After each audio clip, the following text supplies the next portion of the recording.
Bonjour à tous, bienvenue, c'est l'équipe basket, le podcast de la rédaction de l'équipe qui, chaque vendredi, parle basket. Je suis Guillaume de Goulet et cette semaine, je vous propose de vous intéresser aux Invincibles. Non Arnaud, il ne s'agit pas d'une nouvelle super production américaine, d'un blockbuster de super-héros dont tu es un inconditionnel.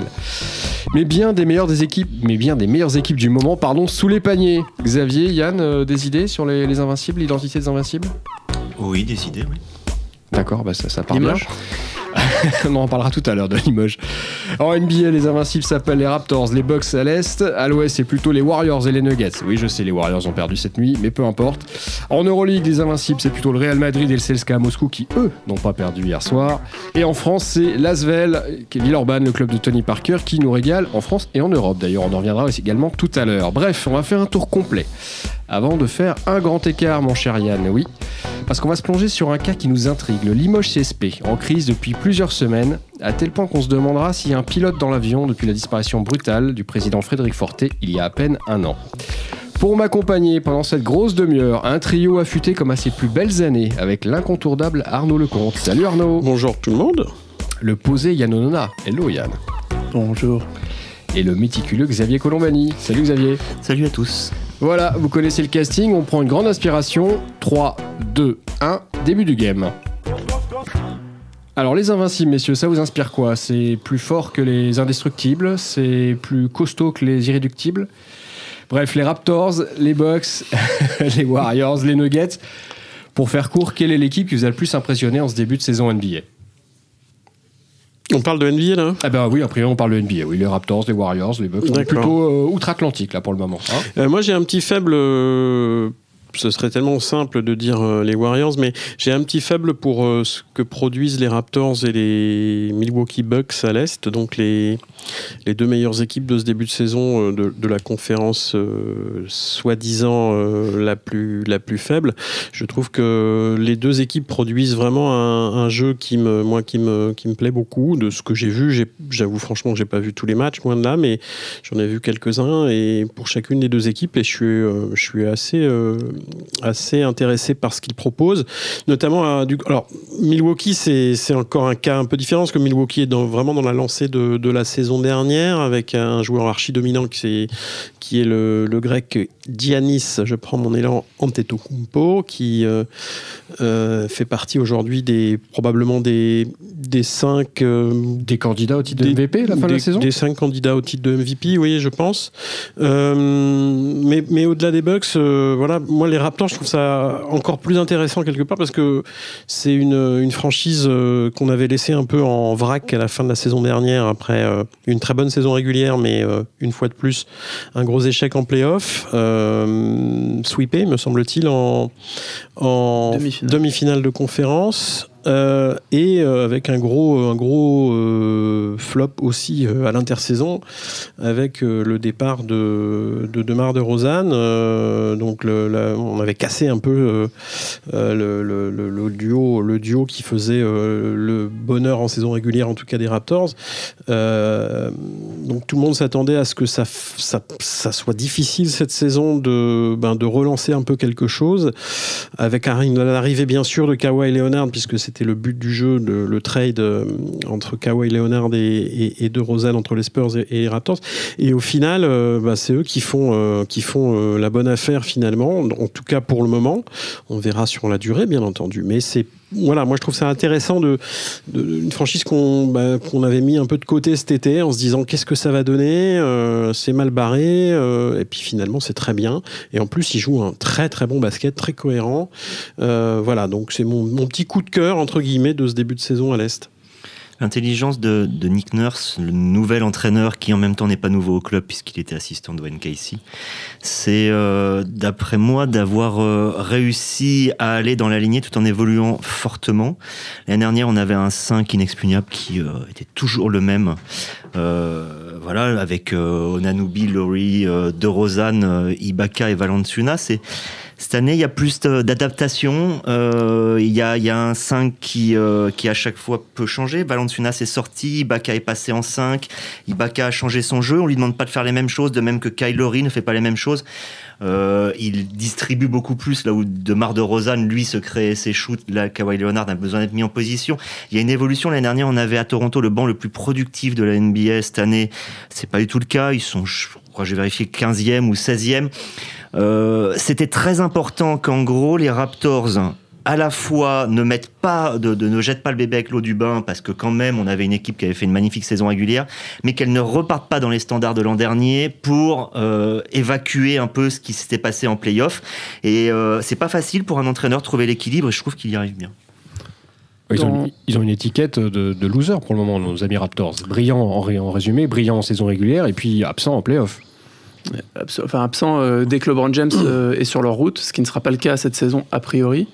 Et bon, il faut signaler que Laurie donc fait à peu près les meilleures stats de sa carrière, hein, Xavier l'ébauché, et Kawhi Leonard revient à un niveau inespéré après 1 an et demi d'errance. On ne savait pas du tout dans quel état il allait revenir. Il fait les meilleures statistiques de sa carrière, et en fait on s'aperçoit que c'est un trade entre DeMar DeRozan et Kawhi Leonard qui a été gagnant-gagnant, puisque de l'autre côté, DeMar DeRozan met 26 points par match aux Spurs, et lui aussi en pleine forme et s'intègre très bien. Reste à savoir s'il les fera gagner, parce que autant pour l'instant Leonard fait gagner, est à la fois très bon individuellement et fait gagner les Raptors, jusqu'à preuve du contraire. Pour l'instant, les Spurs, c'est encore un début de saison non pas ni raté ni super réussi, quoi. Donc on va attendre un peu avant de juger vraiment la qualité, je pense, du trade pour les Spurs. Bon, ce qui est sûr, de toute façon, c'est que c'était un peu terminé, l'histoire évidemment entre Leonard et les Spurs, et ça s'est très mal terminé, on le sait. Donc voilà, il fallait changer quelque chose. Leonard est encore une fois très bon en ce début de saison. Ce qui est intéressant, pour reprendre ce que disait Xavier, c'est que effectivement le nouveau coach, qui était rookie quand même, enfin qui l'est toujours d'ailleurs, il a changé beaucoup de choses fondamentalement, en effet, avec notamment le replacement de d'Ibaka dans un vrai rôle de pivot qui correspond probablement mieux à ses qualités. Ça qui n'était pas gagné. Qui n'était pas gagné. Et ça, tant qu'il maintiendra ça, on a l'impression que cette équipe, elle sera très stable. Alors évidemment, tant qu'il n'y aura pas non plus de grosses blessures, mais Laurie fait un début de saison exceptionnel. Voilà, Leonard revient au top niveau, ce qui en faisait quand même quasiment un MVP en puissance il y a quelques années. Et je trouve qu'il est intéressant aussi, c'est que ce coach a une inclinaison un peu européenne, puisque c'est quelqu'un qui a beaucoup travaillé, Nick Nurse, qui a beaucoup travaillé en Europe, alors pas dans des grandes ligues, c'est pour ça qu'il était absolument inconnu, ou presque, ces derniers temps. C'est qu'il a travaillé en Angleterre. Alors ça peut paraître anecdotique, mais je suis persuadé que cette expérience européenne l'a aidé à vraiment travailler sur le collectif, etc. Et on sent une patte en ce début de saison qui change un petit peu de la norme, j'ai envie de dire, en NBA.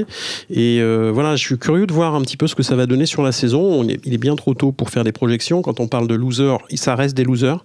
Ils n'ont pas encore démontré qu'ils pouvaient, évidemment, pourraient aller très très loin. Quand je dis très très loin, c'est au moins une finale de conf, et surtout une finale tôt ou tard.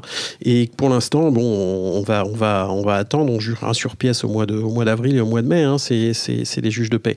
Mais ouais, je trouve ça intéressant, en tout cas dans la démarche.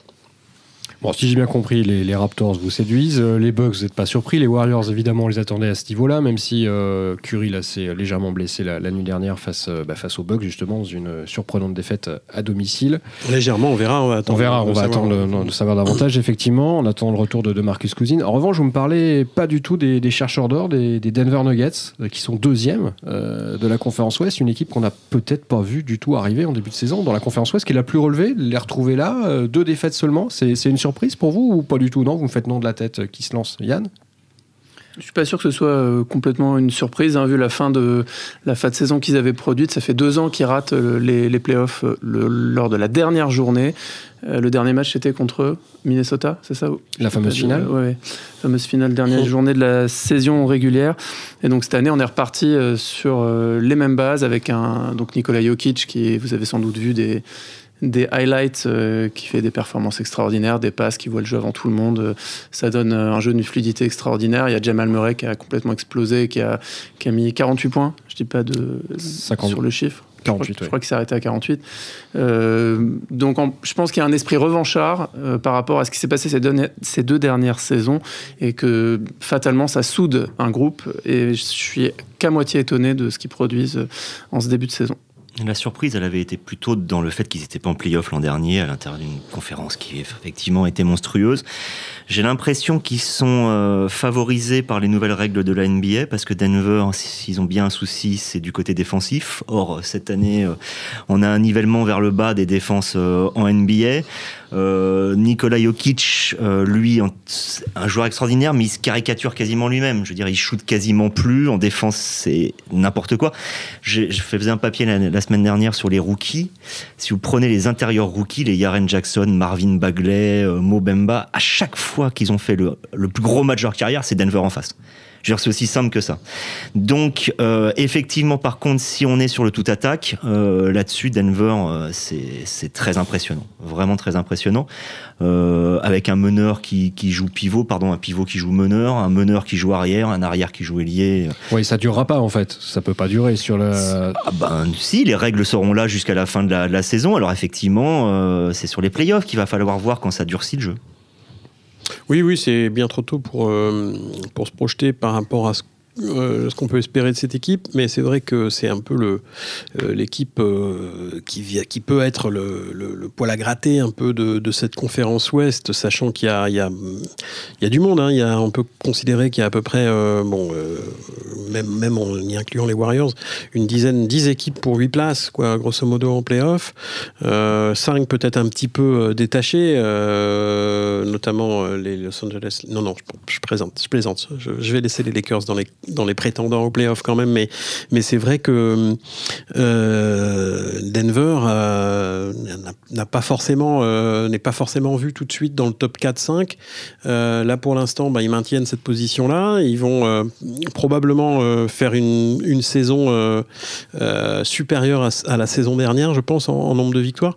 Reste à voir effectivement si cette formule qu'a bien décrite Xavier est soluble dans la haute compétition, parce que moi, j'ai vraiment le sentiment, surtout probablement davantage encore à l'Ouest, que cette année, en tout cas ce premier round de la saison, on va dire, après il y a quoi, eu 3 semaines de compétition pour le moment, enfin ce que j'appellerais de compétition justement, entre guillemets compétition, parce que voilà, on a vu beaucoup de choses qui sont pas c'est pas du tout le basket qu'on devrait retrouver en play-off, quoi. Donc c'est extrêmement difficile pour le moment d'évaluer vraiment la capacité de ces équipes, notamment à l'Ouest, d'être efficace en play-off, hormis les Warriors. Je suppose qu'on va en parler des Warriors un petit peu, pour dire qu'effectivement c'est une équipe qui va survoler probablement la saison régulière et on verra en play-off, puisque on sait bien, les Warriors n'ont pas toujours eu un chemin absolument parfait en play-off. Ils vont en finale 3 fois sur 4, mais c'est vrai qu'on n'est pas sûr du tout de voir des Warriors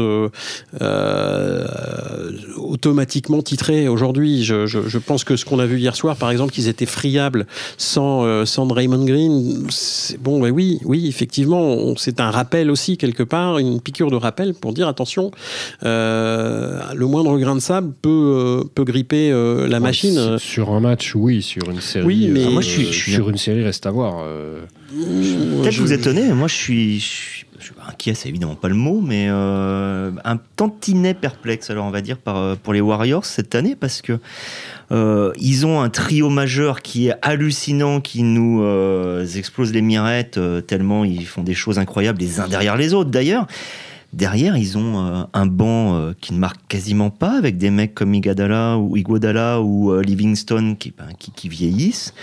Il y aura un Cousins à réintégrer. Il y a un Draymond Green dont on voit bien qu'il est fondamental et qu'il faut surtout pas qu'il lui arrive quelque chose, parce que derrière, la répartition des tickets shoot est plus du tout la même. Et chez eux, c'est très important, avec les égos qu'ils ont. C'est surtout en défense qu'il est fondamental. Ils ont pris combien de points hier soir, rappelez-moi? 134 41 dans le troisième quart-temps, surtout. Voilà. Ouais, 134, et c'est évidemment le plus gros nombre de points encaissés cette saison pour les Warriors. À la maison. Alors, je sais pas si on va... C'est extrêmement facile, évidemment, de faire ce raccourci. Pas de Draymond Green, on prend 140 points.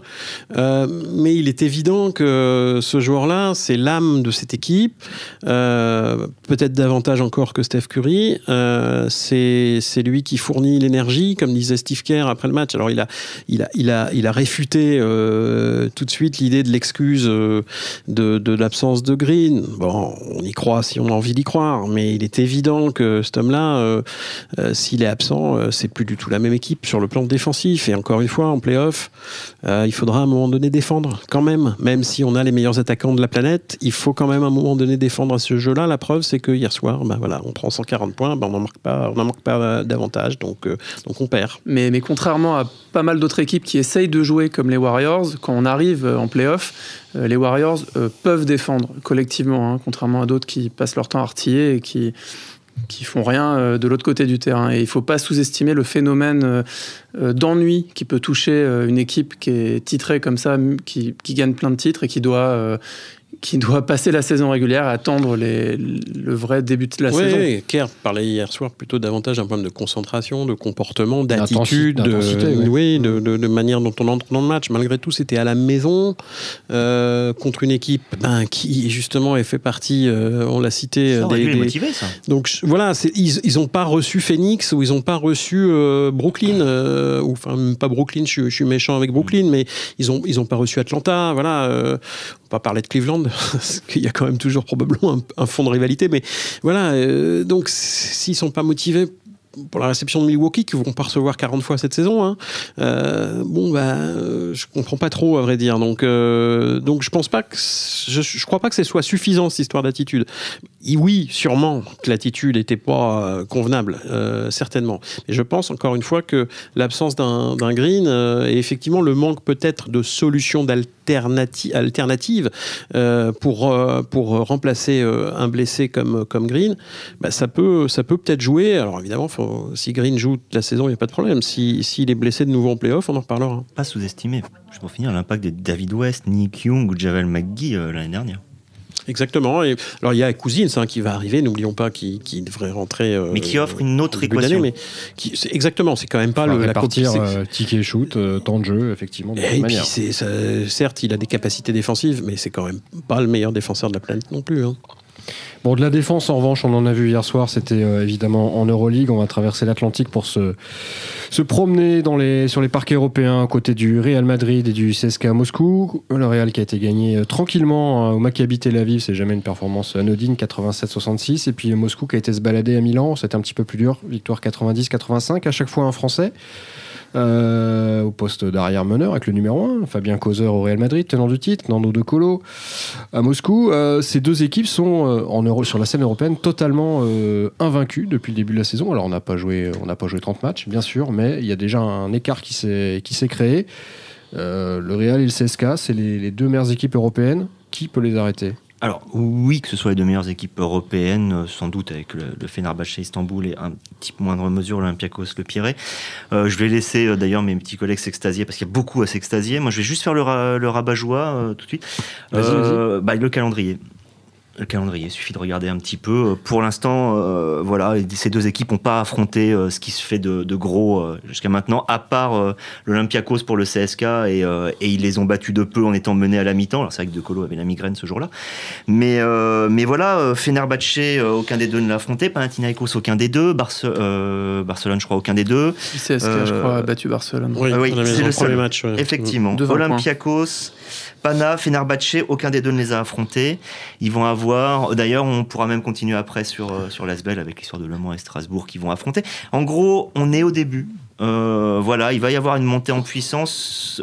C'est toujours pareil quand on est au bout d'un mois de compétition. C'est pas les meilleurs qui sont devant, c'est ce que tu es en train de me dire en fait. Non, je dis pas ça. Je dis juste que pour les tester, c'est plus facile de savoir ce que vaut vraiment une équipe quand elle allait jouer au Pirée ou quand elle a affronté le Fener que quand elle est allée jouer, avec tout le respect que j'ai, à Kaunas ou contre Podgorica.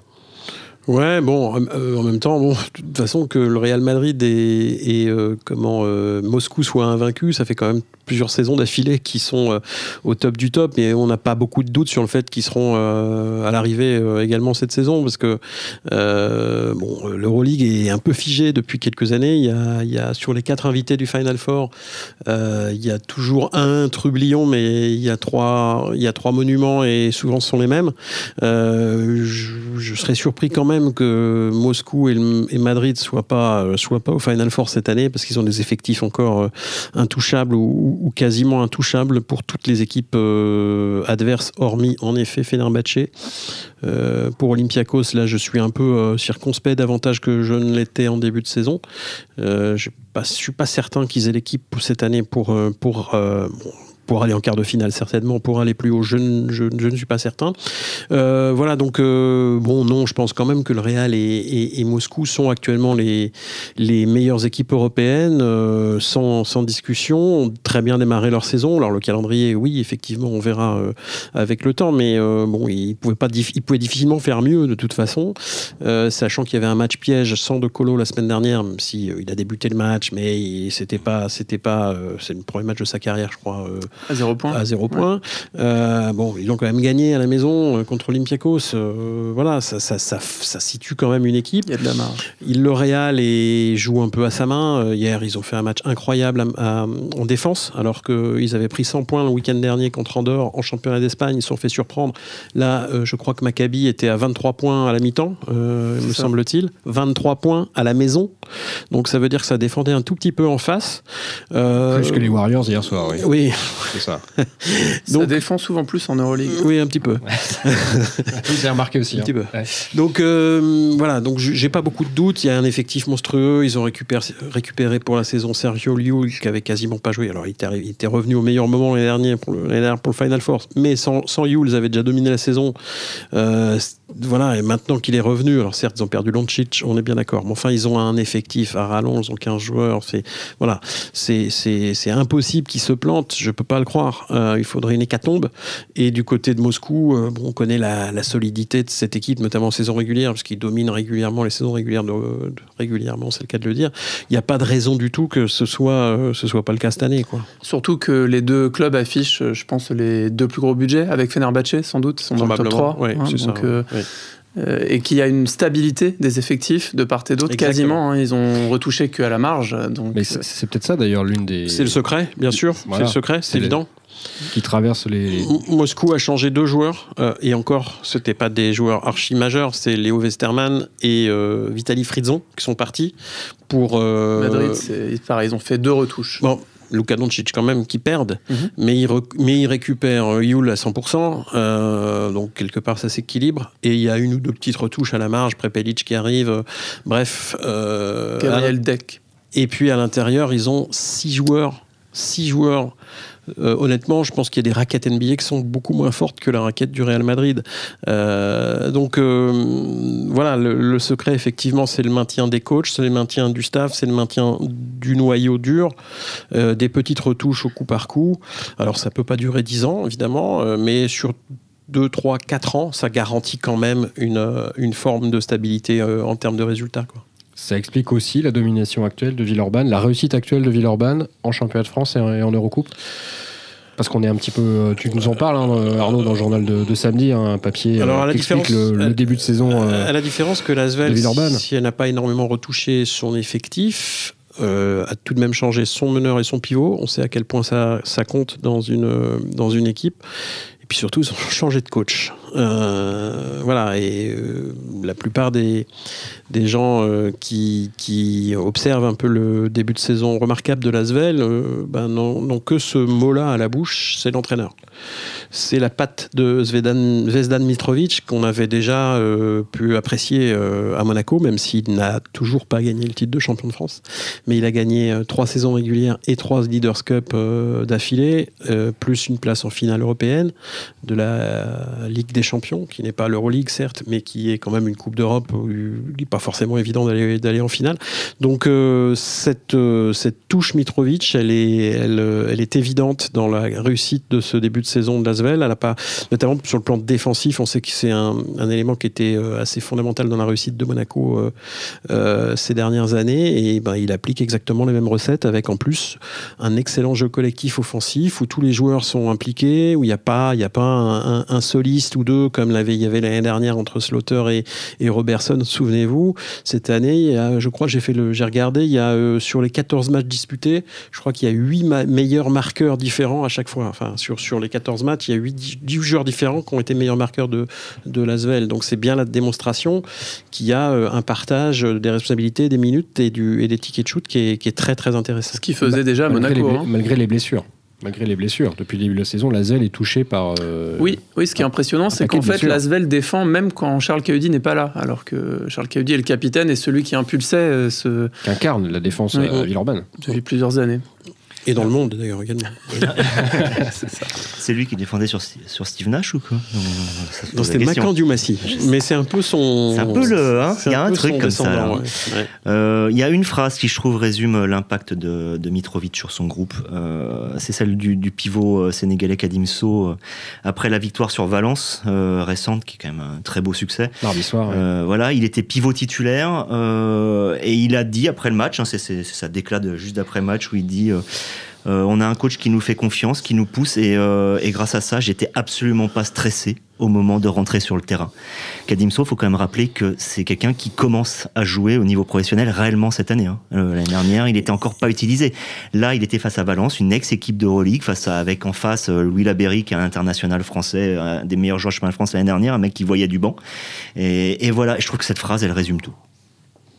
Radim Sow, alors ce qui est amusant dans son itinéraire, c'est que c'est passé complètement inaperçu, mais en pré-saison, l'Asvel a gagné à Madrid contre le Real Madrid. L'Asvel est allé jouer un match de préparation à Madrid, sur le terrain d'entraînement, dans le centre d'entraînement, etc. Pas du tout dans un match officiel, pas de spectateurs, un match vraiment en catimini un peu.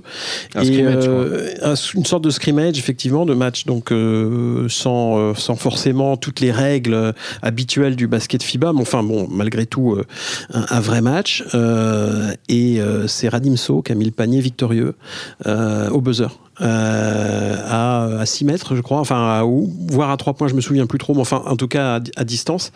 Et Radim Sow, personne ne le connaissait à ce moment-là. Il vient du Real Madrid. C'est ça qui est amusant, c'est qu'il il est passé par les équipes de jeunes du club. Et la petite limite, c'est que malheureusement, il peut pas jouer en Jeep Elite pour le moment, puisque l'Asvel a 6 étrangers et que lui compte comme étranger et qu'on peut pas aller au-delà de 6 étrangers en Jeep Elite. Il ne peut jouer qu'en Eurocoupe.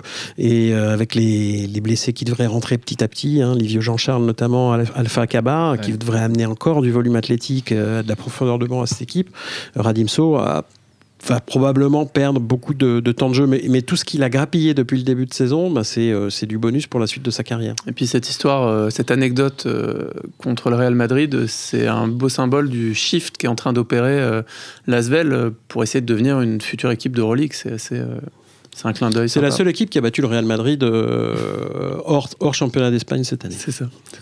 Bon, l'Euroleague pour eux, en revanche, il faut des Français. C'est loin. C'est Albici qui donne quasiment la victoire, j'exagère, mais contre le Real. Donc, Pour eux, en revanche, pardon Xavier, l'Euroleague c'est loin. Je vais évidemment parler de Limoges, 4e budget de Jeep Elite, aux antipodes des Invincibles. C'est plutôt les perdants magnifiques pour le moment. 4e budget, donc 15e en Jeep Elite. Un déplacement compliqué lundi à Levallois. Depuis un an, la disparition du président Frédéric Fortet, on a l'impression que le CSP navigue un petit peu à vue. Le début de saison a été chaotique, pour pas dire même carrément chaotique, entre le coach, les supporters, le manager sur Twitter, des joueurs qui insultent, enfin bref, c'est un petit peu la pagaille. La question est simple, Limoges est une institution du basket français, les premiers clubs à avoir gagné une Coupe d'Europe. Y a-t-il un pilote dans l'avion au CSP depuis la disparition de Fred Fortet, messieurs? Je crois que la question aujourd'hui est légitime.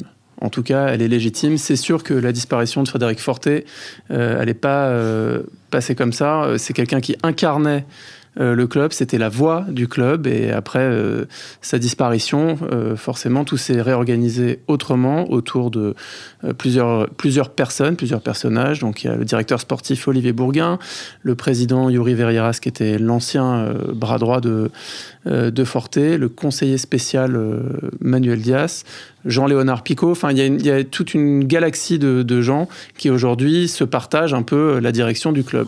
Ce qui fait qu'aujourd'hui, c'est sûr qu'on n'a pas une voix unique pour parler au nom du club. En tout cas, c'est le sentiment qu'on a, et je pense que ça concourt à expliquer la cacophonie de ces dernières semaines, et qui ne s'est pas arrangée ni sur le terrain ni hors terrain, puisque la guerre continue entre la direction actuelle du club et les supporters, qui s'en donnent à cœur joie sur Twitter, qui créent des hashtags. Le hashtag le plus connu, c'est accoudé au comptoir, en référence à une expression qui avait été empruntée dans un communiqué du club pour fustiger l'attitude de certains supporters, estimés comme non loyaux. Donc par exemple, les supporters s'amusent à faire un hashtag accoudé au comptoir et à faire des commentaires sur les déroutes du club. Les dernières, c'était en Jeep Elite à Monaco, 68-87, parce que quand ils perdent, en plus, ils perdent bien. Et la plus récente, à Zagreb, dans un match crucial d'Eurocoupe, où ils ont non seulement perdu, mais perdu aussi le goal average. Au milieu de ça, on a eu les rumeurs du départ de Kyle Milling, l'entraîneur, démenti par le club. Aujourd'hui, on se demande si la position du club de dire on veut prendre le temps est encore tenable, c'est-à-dire est-ce qu'un coach peut rester en place quand on est 15e au classement? Est-ce qu'on a vraiment le temps? D'autant que le coach, là, pour la première fois, après la défaite à Zagreb, a vraiment mis en cause le comportement, le professionnalisme de certains des joueurs. C'est vraiment la première fois qu'il montre du doigt et qu'il baisse le bouclier, finalement, vis-à-vis des joueurs. C'est généralement très mauvais signe, ça. Alors certes, on peut aussi imaginer qu'un ou deux joueurs vont partir. Il y en a un qui est parti déjà. Alors il y a déjà eu le départ de Mame Jaïté. Alors c'est pas forcément lié à un comportement ou voire un manque de performance, dans la mesure où il ne jouait plus du tout ces dernières semaines, probablement parce qu'effectivement il y a un trop plein sur ce poste, et je pense que ça stigmatise surtout cette histoire de Jaïté. Ça stigmatise surtout un recrutement qui me semble aujourd'hui, on peut peut-être le dire clairement, raté, tout simplement. Il a été mal fait, ce recrutement, clairement. Je pense qu'il y a eu un défaut sur les postes arrière, notamment. Au pivot, en effet, il y a trois vrais postes 5. Est-ce que Limoges avait besoin de 3 vrais postes 5 cette saison? J'en suis pas certain. Entre Boutsielé, Jaïté et Samuels. Samuels qui devait pas rester, qui est resté finalement, qui a ensuite été sanctionné, qui a été réintégré. Enfin, quand on dit que ça navigue à vue et qu'il y a une vraie crise de communication au minimum au niveau de la gouvernance, ben voilà, on en voit les conséquences en ce moment. J'ai l'impression que, en fait, Fred Forte, c'était un peu la stratégie du coup d'éclat permanent, et ça, parce que ça correspondait à Limoges, mais parce que ça lui correspondait à lui aussi. C'était quelqu'un qui était extrêmement fort au niveau rhétorique, qui pouvait parler des heures, et arriver à retourner un peu toujours les adversaires vocaux qu'il avait. Et c'était bien parce que ça faisait vivre le basket français, parce que c'était Limoges, ça correspondait à la passion. Voilà, le truc, c'est que c'est vrai que ça a un peu extrémisé tout le monde, les supporters, la presse, le résultat, il n'y avait pas besoin de ça en plus. Le problème, c'est que Fred Forte est plus là, et il y a toujours un petit peu cette idée de la tension, toujours à Limoges, où on est exigeant, on est dur, on veut, alors ça crie, ça s'engueule, ça. Le problème, c'est que la direction actuelle, elle a plus un Forte. Et je pense qu'il y a un moment, il faudra que ça se calme un peu, c'est-à-dire qu'il est normal que quand il y a des échecs sportifs, il y ait un peu de tension. Mais c'est vrai que Limoges ne cède pas soi-même, et là, je ne vise personne, mais un contexte global. Il faut signaler quand même que le travail fait par la direction est tout à fait cohérent.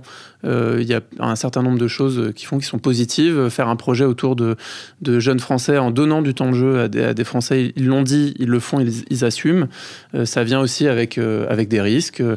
Ça, c'est positif. Ils ont aussi axé sur la formation en redonnant un coup de boost au centre de formation qui n'a jamais été une caractéristique de Limoges, qui allait plutôt pêcher les stars plutôt que de les former. Et aujourd'hui, ils veulent changer cet état de fait. C'est notamment pour ça qu'un jeune talentueux comme Sékou Doumbouya, l'une des bonnes nouvelles cette saison quand même au club, qui a 17 ans, c'est pour ça qu'on le voit et c'est pour ça qu'il a choisi de venir à Limoges. Donc le centre de formation a été réorganisé autour du préparateur physique de l'équipe de France, Franck Kuhn. Ils ont engagé aussi un entraîneur dédié au développement individuel des joueurs. Je pense que tout ça, c'est des choses qui vont dans le bon sens en termes de construction d'une équipe. Pour Doumbouya, c'est une formation là pour le coup accélérée à la communication de crise ou à la situation de crise. Il est prêt pour aller au Knicks l'année prochaine. Oui, le destin semble effectivement tout tracé. Donc, en même temps, il y a quand même une forme d'urgence. Aujourd'hui, on le disait tout à l'heure, Limoges est 15e. Ils sont à 2 victoires simplement de la zone de relégation. Lundi à Levallois, ce sera évidemment pas simple. Peut-être qu'il y a des choses qui sont positives, qui sont mises en place, mais à un moment, il va falloir des résultats sportifs et assez vite, parce qu'ils sont aussi engagés sur d'autres compétitions. Oui, la Coupe d'Europe, ça va a priori pas durer bien longtemps. Enfin, bon, c'est pas perdu, mais enfin, la dynamique là est pas très très vertueuse. Le prochain match, ils reçoivent le Lokomotiv Koban. Et ensuite, ils vont à Berlin, je crois. Hein. Donc, effectivement, on a du mal à imaginer cette équipe de Limoges telle qu'on la voit en ce moment, susceptible d'aller très loin en Coupe d'Europe. Donc, voilà, il y a le match à Levallois qui va être très important lundi soir, à l'évidence. Et puis, surtout, on voit bien qu'il y a un problème absolu, quoi. Il y a un problème sportif absolu, c'est-à-dire que cette équipe-là ne peut pas continuer comme ça dans ces conditions-là. Il ne peut y avoir que des changements. Alors, est-ce que c'est le coach? Est-ce que c'est un joueur, 2 joueurs? Je ne sais pas. Je suppose que ces dernières heures et les prochaines, le staff dirigeant va réfléchir à tout ça et tente de trouver des solutions rapidement, parce que ça urge, parce qu'en effet le contexte limougeaud est toujours extrêmement explosif. C'est pas Le Mans ou c'est pas Strasbourg par exemple, où les choses sont quand même plus calmes, plus apaisées, plus sereines dans l'environnement. Donc à Limoges, il faut vite des décisions là, rapidement. Donc je sais pas ce qui est en cours. Le dossier le plus chaud, c'est un meneur. C'est un meneur arrière, scoreur, pour remplacer a priori Landon Perrantes, qui était arrivé avec une très très bonne réputation. Hein. Il fait pas une très bonne saison, même s'il donne 6 passes par match. Mais il était avec suivi d'une bonne réputation. Et c'est la grosse déception, et c'est là qu'il cherche à retoucher. Scoreur, je suis pas sûr, mais je pense que j'aurais plutôt tendance à vouloir un meneur qui défend un peu. Parce qu'il y a un gros problème défensif dans cette équipe, et on l'a vu tout à l'heure en parlant de l'Asvel et même des équipes européennes d'une manière générale. C'est en Europe, il faut défendre. Parce qu'il n'y a pas assez de talent comme il peut y avoir en NBA pour gagner des matchs en attaque. En Europe, il faut défendre si vous voulez aller loin dans la compétition. L'Asvel est en train de le démontrer. Et à Limoges, je lisais l'excellente interview de Yann Onona en début de semaine auprès d'Olivier Bourguin, qui disait, je crois qu'il y a tu lui as posé une question sur ses capacités, la capacité de cette équipe à défendre, justement, me semble-t-il, et il te répond on a cherché à faire une équipe qui fasse du spectacle. Et très franchement, en lisant ça, les bras m'en sont tombés. Malheureusement, le spectacle, c'est bien joli, mais le spectacle, il est surtout défensif en Europe. On se rappelle que les 2 grandes équipes historiques du CSP, et il y en a eu. En tout cas, les 2 dernières grandes, c'est 93 et 2000. Et ça défendait comme rarement on a vu ça en Europe, à l'époque, notamment en 93, peut-être la plus grande équipe de défense de l'histoire du basket européen. Et le spectacle, il était fantastique. Il était fantastique parce qu'il était défensif. Mais non, on ne peut pas tenir ce genre de propos, à mon avis, aujourd'hui, dans le contexte du basket européen, avec un peu moins de talent qu'ailleurs. Il faut défendre, sinon on a beau avoir de bons attaquants, malgré tout, ça ne suffit pas. Et Limoges était sur la piste, vous l'avez sans doute lu, d'Aaron Kraft, l'ancien meneur ultra défenseur de Monaco la saison dernière, oui. Et passé à côté de lui, m'a-t-on dit dans l'oreillette, pour quelques dizaines de milliers d'euros qui l'ont poussé à choisir l'Italie. Bon, on lira la suite des aventures limougeaux de Bessou. Ta plume, Yann, dans le journal de lundi et vraisemblablement de mardi, puisque tu nous raconteras cette renaissance ou pas à Levallois lundi soir. Messieurs, merci beaucoup. Xavier, Arnaud, Yann, à la semaine prochaine. Bye bye. Bye bye. Bonsoir. Salut.